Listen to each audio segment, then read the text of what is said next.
친절한 대기자로 넘어가 보죠. 친절한 대기자 권영철 대기자 어서 오십시오. 안녕하십니까. 예, 오늘 준비해 오신 주제가 대법원 재판을 서두르는 이유 취재해 오셨다고요? 네, 그렇습니다. 그러니까 지금 이재명 후보, 이재명 전 대표의 2심은 끝이 났고 예, 항소심 무죄. 예. 대법원의 심판만 남겨놓고 있는 상황이었었는데 좀 이례적으로 빨리 서두르는 건 맞습니까? 매우 이례적이죠. 음. 지금 대법원이 홈페이지에 이런 이제 공판 사실을 게재했고 이 사실을 취재 기자들에게 알렸다는 것도 이례적입니다. 대법원 전원 합의체는 한 달 한 번 열리는 게 관행이거든요. 네. 이틀 만에 심리를 속행한다는 건 전례를 찾아보기 어려울 정도로 매우 이례적입니다. 아하. 전직 대법관이나 재판 연구관들도 일주일에 2번 합의기를 여는 것은 처음 본다. 놀라울 정도로 어. 신속하다고 얘기할 정도고요. 대법관 4명이 심리하는 소부에 배당했다가 2시간 만에 전원 합의체에 회부하는 것도 매우 이례적인 일입니다. 그럼 이례적이긴 하지만 이게 원칙상 할 수 있는 일이긴 한 거죠? 할 수 없는 걸 한 건 아닙니다. 대법원도 전원 합의체 회부 사실을 공지하면서 참고 자료로 대법원 전원 합의체의 심리 절차에 관한 내규를 이제 기자들에게 공지를 하면서요. 대법원장은 대법관들의 의견을 들어 전원 합의체의 심리를 위한 합의기일을 지정한다는 취지의 내용이 있다는 사실을 알렸습니다. 예. 자, 그 전원 합의체 회부를 했고 좀 이례적으로 심리가 빨리 진행되고 있다 보니까 네. 여기저기서 그 배경을 궁금해해요. 뭐 그렇습니다. 민주당은 민주당대로 또 국민의힘은 국민의힘대로 왜 그럴까? 그래서 오늘 그 배경들을 좀 여기저기 취재해 오셨다고요. 네, 그렇습니다. 사실 매우 빠르다 보니까 전직 대법관들도 현직 법관들도 이례적이라고 할 정도로 엄청 빠르게 진행되고 있는 건 맞거든요. 네. 이례적인 일이 반복되다 보니까 국회 법사위원장인 정청래 의원이 어제 페이스북에 사법부가 이상하다, 베리 스트레인지라는 글을 올렸어요. 이례적인 일이 반복된다는 거는 뭐 이유가 있다는 얘기인가요? 그렇게 보는 거죠. 다만 사법부가 이런 일에 대해서 미주알 고주알 설명해 주는 것은 아니어서 그 네. 이유를 다각도로 취재를 해봤습니다. 첫 예. 번째 이유는 아무래도 준비가 됐기 때문 아니겠냐는 분석입니다. 준비가 됐다는 건 재판을 할 준비가 됐다는 의미입니까? 그렇습니다. 전직 한 대법관은 곧바로 2번째 심리기를 잡았다는 건 항소심 끝나자마자 재판 연구관들이 검토에 들어갔고 그 검토가 끝났다는 의미라면서 다만 대법관들의 의견 형성은 안 됐겠지만은 대법관들도 나름대로 감을 벌써 찾고 있을 것이다 이런 얘기를 했습니다. 항소심 재판이 지난달 26일에 있었으니까 곧 한 달이 되지 않습니까? 네. 그 정도면은 재판 연구관들이 충분히 검토를 마쳤을 시간이라는 겁니다. 그러면 형식을 소부에서 하지 않고 네. 전원 합의체, 네. 그러니까 굉장히 많은 수의 대법관들이 재판을 하는 이쪽으로 넘긴 건 왜라고 보세요? 대법원 2부는 박영재 대법관이 주심이고 오경미, 권영준, 엄상필 대법관으로 구성이 되어 있습니다. 전직 한 대법관은 대법원 2부의 구성을 볼 때 쉽게 합의하기 어려웠을 것이다 이렇게 진단을 했습니다.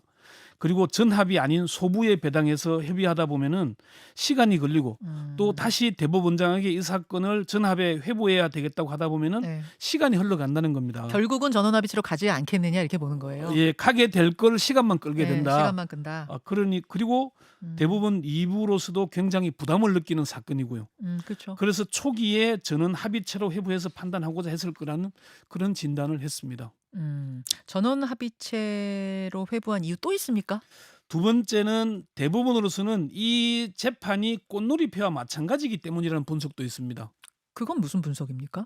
꽃놀이패는 바둑 용어인데요. 예. 대법원으로서는 신속 재판을 해서 어떤 결정을 해도 부담이 크지 않다는 겁니다.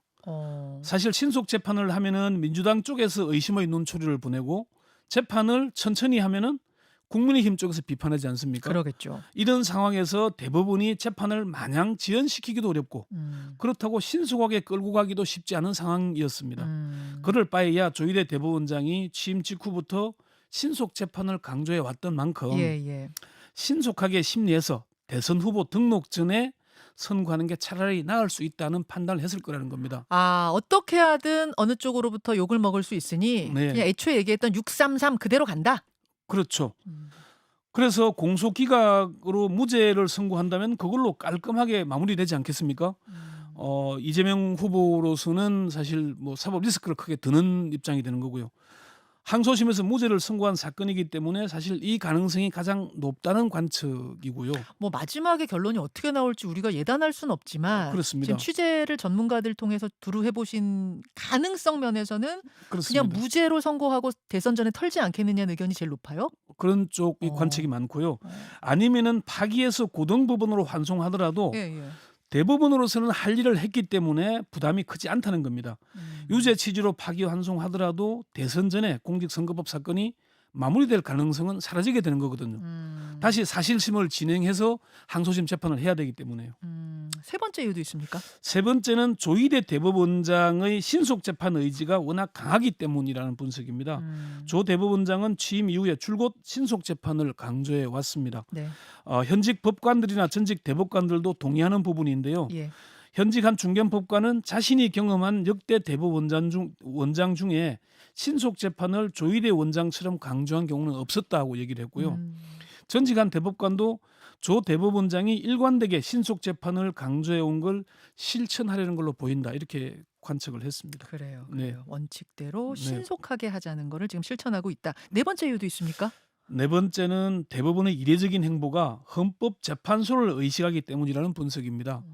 숙명여대 홍성수 교수는 배당과 동시에 전원 합의체 회부하고 첫 심리까지 단번에 이루어진 걸 보면은 대법원이 모종의 의지를 가지고 있다는 추정을 가능하게 한다고 했습니다. 홍 교수가 분석하는 대법원의 의지는 네. 헌법재판소의 위상을 의식해서 대선에 어떤 방식이건 영향을 주고 싶어 한다는 겁니다. 그게 무슨 말이에요? 사실 대법원은 헌재를 한 수 아래로 보거든요. 아, 이거는 사실은 저 같은 예. 이쪽 분야를 모르는 사람들은 모르는 얘기인데 대법원과 헌법재판소가 약간의 경쟁 관계, 긴장 갈등 관계가 관계에 있고 있습니다. 예. 대법원은 헌법재판소를 한 수 아래로 보는 경향이 있다. 판사들 사이에서도 첫 번째 선호하는 건 대법관이고 그래요. 그 다음이 헌법재판관인 건 그래요? 예, 그건 뭐 사실 지금 대통령 탄핵 심판을 보면서 헌법재판소가 국가의 중대사나 대통령의 탄핵 여부를 다루니까 헌재가 헌정 질서를 지키는 최후의 보루로 자리 잡아가고 있잖아요. 네. 이런 작금의 상황이 대법원 입장에서는 탐탁지 않아 한다는 겁니다. 그럴 수도 있다. 이런 상황에서 대법원의 존재감을 드러낼 수 있는 절호의 기회가 왔다. 차기 대선의 최유력 주자의 형사재판을 손에 쥐게 되었으니까 이번 기회를 그냥 날리지 않겠다는 걸 보여주는 게 아닌가 하는 그런 해석인 겁니다. 그런 해석도 나온다. 전직 한 대법관도 겉으로 표현하진 않지만은 속으로는 그런 의지가 있다는 걸 부인하기는 어렵다 이렇게 시인했습니다. 그럼 신속 재판을 한다면 결론이 정말 대선 전에 나올 거라고 보십니까? 조희대 대법원장이 그렇게 하겠다는 의지를 갖고 있다는 겁니다. 조 대법원장을 잘 아는 중견 법관이 한 얘기인데요. 네. 계획대로 이루어진다면은 대선 후보 등록 전에 선고가 이루어질 수도 있을 것이다 이렇게 관측합니다. 대선 후보 등록전이요? 그렇습니다. 그러면은 그 대선 후보 등록이 5월 11일 양일간인데 예, 오늘이 4월 24일인데요? 그렇습니다. 그 전에 날 수도 있다고요? 그렇습니다. 5월 초에 긴 연휴가 있으니까 연휴 직후 대선 후보 등록 전 그러니까 날짜로 꼽자면은 5월 8일이나 9일쯤 대법원 전원 합의체의 선고가 나올 수도 있다는 와, 관측인 겁니다. 그 정도다. 예, 다만 어. 헌법재판소처럼 전원 일치의 결정이 내려질지는 미지수인데요. 12명의 대법관이 결정을 하니까 8대 4가 되면은 선고할 수 있고 7대 5가 되면은 선고하지 않을 수 있다고 합니다. 물론 8대 4면 당연히 9대 3, 10대 2, 11대 1, 12대 0도 선고가 가능한 것이고요. 이 대법원의 요 판정 시스템을 조금 설명해 주실 필요가 있을 것 같아요. 8명이 찬성하고 4명이 반대하면 선고한다? 네. 이게 그러면은 이게 파기환송이건 뭐 공소기각이건 어느 쪽이건 결정한다 뭐 이런 뜻인 거예요? 그렇죠. 7대 5는 왜 안 하냐 하면은 예. 한 명이 왔다 갔다 하면은 예. 6대 6이 되잖아요. 예. 이런 경우는 잘 선고를 하지 않는다는 것이고 그럼 더 얘기해 보는 거예요. 그럴 그리고 때는? 원래는 14명의 대법관 중에 법원 행정처장을 빼고 13분이 참석을 하는데 네. 이번에는 중앙선관위원장이 대선 관리를 하다 보니까 회피를 했잖아요. 예, 그러니까 맞아요. 12명이 된 거예요. 12명 됐어요. 12명이 됐으니까 7대 5의 경우에는 한 명만 옮기면 6대 6이 될 가능성이 있어서 잘 안 한다는 거예요. 아, 그게 무죄든 뭐 파기환송이든 예, 뭐든 간에. 어느 쪽이든 간에 8명은 돼야 된다. 8대 4 이상, 8대 4, 9대 3, 뭐 10대 이럴 경우에는 한다 그런 얘기인 거죠. 그리고 그렇군요. 이게 이제 대법원이 저는 합의체에 뭐 회부했다는 게 곧바로 결과까지 예단하는 것은 분명히 아니라는 걸 다시 한번 강조를 해야 되는데요. 대법원으로서는 신속하게 심리를 진행하면서 결과를 내기 위해 최선을 다하는 모습을 보이는 그 자체가 중요하다는 겁니다. 소부에 배당해놓고 우물쭈물 시간만 끄는 모습을 보이는 것보다는 오히려 적극적으로 신속하게 재판하는 모습을 보이면서 결과를 끌어내기 위해서 노력하다가 네. 그렇게 했는데도 안 되는 건 어쩔 수 없지만은 처음부터 우물쭈물 하는 거는 옳지 않다. 이런 판단을 했다는 겁니다. 그렇군요. 배경에 대해서 알겠습니다. 네.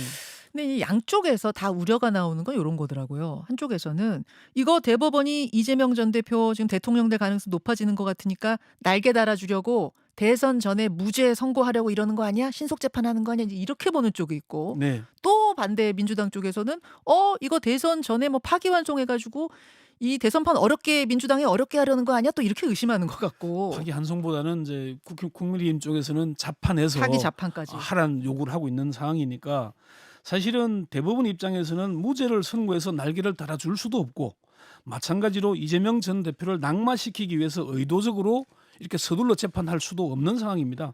그건 대법원이 예단을 갖고 재판하는 게 되기 때문에 국민들을 설득할 수가 없을 겁니다. 민주당과 조국혁신당 법사위 위원들이 어제 기자회견을 했는데요. 네. 이 사람들도 좀 의심이 간다 이런 표현이었지 강하게 비판하는 건 또 아니었거든요. 아하. 그러니까 재판 기간 내 선고라는 절차에 매몰돼서 실체적 진실을 외면하는 주격 전도 판결이 있어서는 안 된다. 대법관 12분의 충실한 기록 검토와 충분한 합의가 이루어져야 한다. 요런 정도로 요구를 했거든요. 네네. 대선 개입이라고 비판하기도 애매하고 그렇다고 매우 이례적인 신속 재판을 두고 가만히 있기도 어려우니까 이런 입장을 밝힌 걸로 보이는데요. 대법원의 입장에서는 신속 재판을 해도 비판받고 통상의 경우처럼 재판을 지연해도 비판받는 상황이니까 양날의 칼과 같은 상황이잖아요. 네. 이럴 경우는 차라리 신속 재판을 내서 결과를 도출하자 네. 이렇게 본다는 거죠. 이재명 전 대표의 경우는 사실은 대법원이 신속 재판을 해서 공소기각하고 무죄를 해준다면은 사법 리스크를 더 넣는 거잖아요. 그 입장에서 제일 그게 좋은 지금 거의 시나리오겠죠. 깔끔하잖아요. 네. 물론 이게 이제 시간을 끌다가 대선 이후까지 미루다 보면은 또 논란이 될 거 아닙니까? 헌법 84조 논란이 이어지겠죠. 불소추 특권이 재판까지 미치냐 안 미치냐 논란이 있을 것이고 예. 그렇기 때문에 대법원 입장에서는 우선 결과는 어떻게 나올지 모르지만은 모양새는 신속한 재판을 하자. 예. 그게 국민들을 위해서 최선을 다하는 거다. 이렇게 봤다는 거죠. 그러니까 지금 633 원칙대로 가고 있는 거고 네. 이것을 보면서 양쪽의 해석과 우려는 좀 엇갈리게 지금 나오고 있는 건데 네. 민주당 쪽에서는 대선 전에 무죄로 끝나는 걸 제일 바라는 이제 그림일 거고 네. 국민의힘에서는 파기 자판 얘기를 계속 하잖아요. 네, 네. 그 파기 자판이란 것은 어떤 것이고 그 가능성은 어떻게 보십니까? 이게 또 뭐 법적으로 가능성이니까 전혀 없지는 않습니다. 그러니까 파기 자판이라는 게 파기 재판이라는 거는 항소심 재판에 대해서 항소심까지가 사실심이고 예. 대법원은 법률심이잖아요. 예. 그럼 대법원이 스스로 판단해서 결과를 양형까지 하는 걸 얘기를 하는 거거든요. 그러니까 이런 경우는 어떤 경우냐면은 사형을 선고했는데 이 판단에 사실심에 오류가 있다. 그러면 대법원이 자판을 해서 형량을 낮추는 경우가 있습니다. 자판 스스로 판단한다. 예. 자기 그렇죠. 판단에서 할 수가 있는데 예. 이런 건 이제 그 홍성수 교수가 2023년 공직선거법 사건 피고인 204명 중에 단 4명만 항소심 무죄가 파기됐다. 파기하더라도 파기환송 원심인 고등법원으로 돌려보내지 파기 자판하는 경우는 극히 드물었다고 얘기를 했습니다.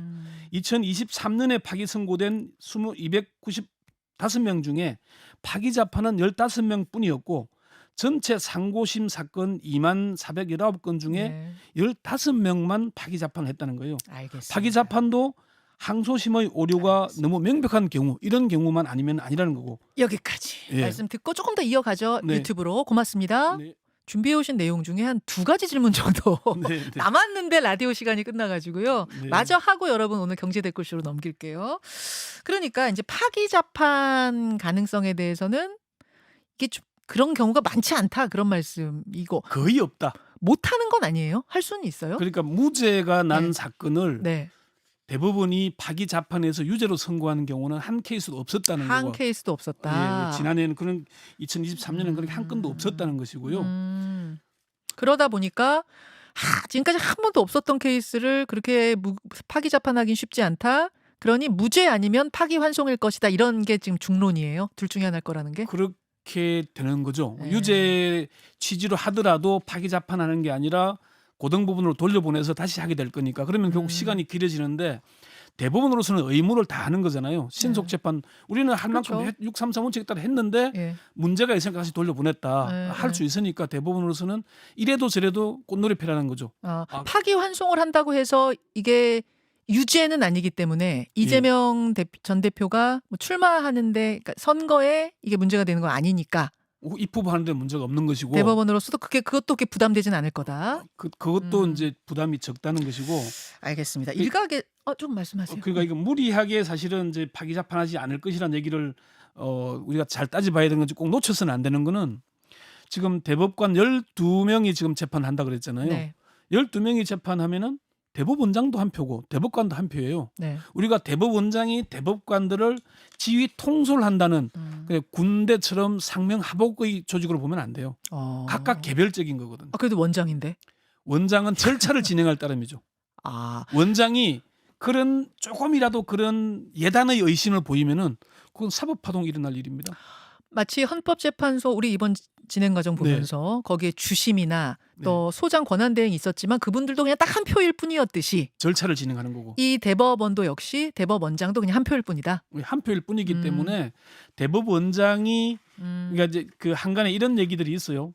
조희대 대법원장을 윤석열 전 대통령이 지명했잖아요. 그래서 빚을 졌다. 특히나 조희대 대법원장이 임기가 정년이 4년밖에 안 남은 상황에서 대법원장은 6년 임기잖아요. 임명했으니까 마음의 빚이 클 거다. 그래서 이렇게 신속하게 해서 이재명 후보를 낙마시키려고 하는 거 아니냐는 그런 일각의 주장이 있어요. 있는데 대법원장 됐는데 더 이상의 뭘 더 바래요? 조희대 대법원장을 잘 아는 사람이 그렇게 얘기를 해요. 그 사람이 무슨 더 이상 부귀영화를 바라겠냐. 오점을 남기는 거고 사법부가 위기에 처할 텐데 그런 선택을 할 일은 없다. 이렇게 보는 거죠. 그래서 파기 재판에서 유죄를 선고해서 이재명 후보를 낙마시킬 것이라는 관측은 예상 밖으로 제껴도 된다.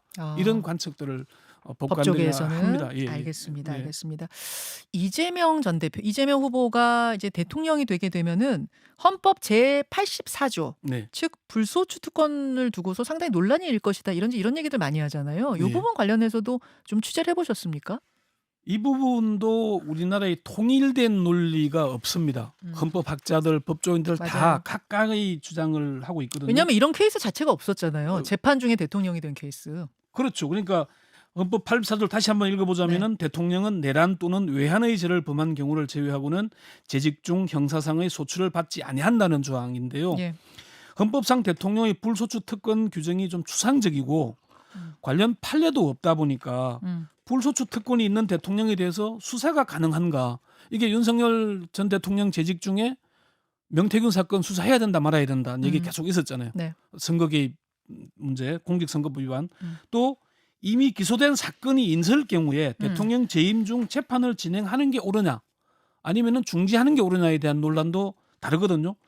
대통령 직무를 하면서 재판에 출석해야 되는지 아니면은 대통령 임기 중에는 재판이 중단돼야 하는지에 대한 의견이 갈릴 수밖에 없는 게 어느 게 압도적이라고 얘기하기 어려워요. 근데 사실 헌법의 취지는 대통령의 임기 중 원활한 직무 수행을 보장하기 위해서 국정 혼란을 방지하는 차원에서 재직 전에 기소된 재판도 일시적으로 임기 중에는 중단하고 임기를 마친 뒤에 재판을 해서 잘못이 있다면은 그 값을 치르는 게 맞다. 이런 게 중론인 거거든요. 지금도 제가 여러 사람 법조인들을 물어봐도 의견이 다 달라요. 그래요. 그 결론도 안 나오기 때문에 그래서 두 가지 의심은 지울 필요가 있는 게 일단 파기 재판 가능성은 거의 없다. 그리고 84조 이 문제는 해결되지 않은 문제이지만은 대통령의 직무를 보고 있는 중에 재판에 왔다 갔다 하라고 할 수는 없는 거잖아요. 지금 이재명 그 전 대표가 일주일에 지금 서너 번씩 법정에 왔다 갔다 해야 되는 상황이잖아요. 대통령이 그러면은 국정 수행을 할 수가 없는 거잖아요. 정리하자면 이제 법조계를 두루 취재한 법조 전문 기자 출신이십니다. 그 법조계 이야기를 좀 모아보자면은 뭐 우리가 결론 내릴 수는 없어요. 결론 내릴 수는 없지만, 없지만 이재명 후보가 대통령이 될 경우에 헌법 84조 논란은 분명히 일 것이고, 왜냐하면은 이게 딱 부러진 게 없기 때문에 문제는 일 것이지만 진짜 대통령이 된다면은 왔다 갔다 해라라고 요렇게 결론 쪽이 나기가 쉽진 않다. 요렇게 정리하면 돼요? 그렇죠. 네, 알겠습니다. 그렇습니다. 네. 알겠습니다. 자, 여기까지 법조계 이야기들, 궁금증들 풀어주신 권영철 대기자 인사 나누면서 저도 경꿀쇼 쪽으로 마이크 넘길게요. 여러분 경제 댓글쇼 방으로 얼른 모여주십시오. 권영철 대기자 고맙습니다. 네. 김현정의 뉴스쇼는 시청자 여러분의 참여를 기다립니다. 구독과 좋아요, 댓글 잊지 않으셨죠? 알림 설정을 해두시면 평일 아침 7시 10분 실시간 라이브도 참여하실 수 있습니다.